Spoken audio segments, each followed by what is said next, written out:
ผู้ที่ด่ามันด่าคุณครูอาจารย์คนคุณสินคุณทานให้มาพบมาบังให้มากำมาเลี้ยงหมอลำ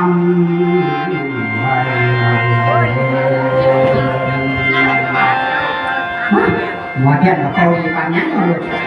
หมอลำกับลำดีปัญญาเลยว่าแม่นมาเด้อไอ้สาธุเด้อขอนอนลุกไว้ทั้งสอนสั่งขอนอนลุกไว้เป็นผู้สอนสั่งคุณละพระพุทธจันทร์ในน้องใส่เสียงคุณละพระธรรมของให้ได้ปกปังรักษาคุณละพี่ดอนมันมันละขอให้มาเรียนกรรมขอให้นำมาเข้าอภิบัติวันมาคุณเทวาขอให้มาอยู่กับมาลำใส่เสียงคุณละพระพุทธจันทร์ได้ขอให้เขาจิตคุณละพระธรรมขอให้นำมาจิตผู้ที่รับในเรื่องนี้คุณประสงค์ของกรรมคุณประทับอะไรว่าขอนอไปประนมใส่เสียงว่าว่านั่นเด้อผู้ตัวคนขอให้มาเมื่อนี้บ่มีสิ่งใดขอให้สุขสมหวังสู่คนยังมีไก่ให้ไก่ขอให้นำมาส่งอภิบัติวันลาคุณเทวาผู้ตัวฝ่ายมากันลำแยงแสดงในเมื่อนี้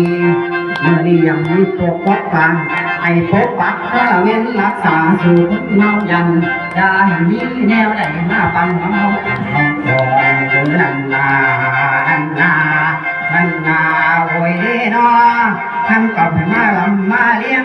ดูเป็นเสียงและละเมนผู้บาอาจารย์ปกป้องขอให้ทำน้องขาลำไปให้มองยิ้มนอนเลยเดินทาง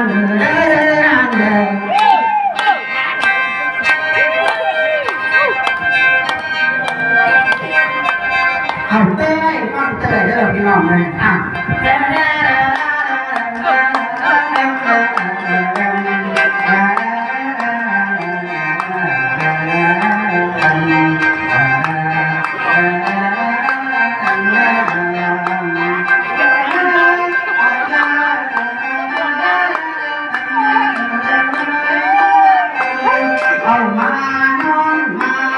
ามานอนมาเป็นพันยาของอายได้ไหม